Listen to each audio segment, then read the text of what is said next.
বস্তু তোমার বলেছে যে পি পয়েন্ট থেকে কিউতে গেল, কিউ থেকে আর যাচ্ছে, মানে তোমার পি পয়েন্টটা হচ্ছে ইনিশিয়াল পয়েন্ট, মানে প্রাথমিক পয়েন্ট। ইনিশিয়াল পয়েন্ট থেকে যাত্রা শুরু করেছে, দিয়ে কিউ পয়েন্টে গেল, কিউ পয়েন্ট থেকে আর পয়েন্টে গেছে, তাহলে আর পয়েন্ট হচ্ছে তোমার ফাইনাল পয়েন্ট।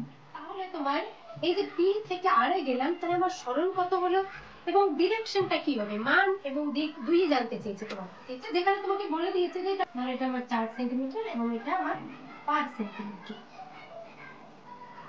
তাহলে তোমার সরণ কি হবে, আমি কি বলেছিলাম সরণের ডেফিনেশনে, যে শর্টেজ ডিসটেন্স বিটুইন, মানে ডিসপ্লেসমেন্ট কথাটার মানে হচ্ছে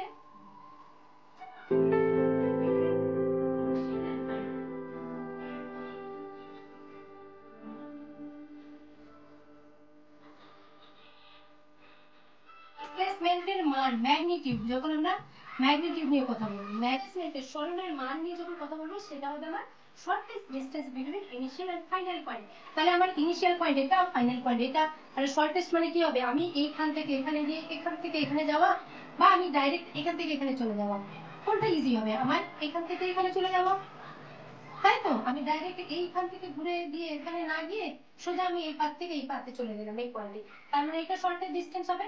এবং ডিরেকশনটা কি হবে, পি আর ডিরেকশন বরাবর।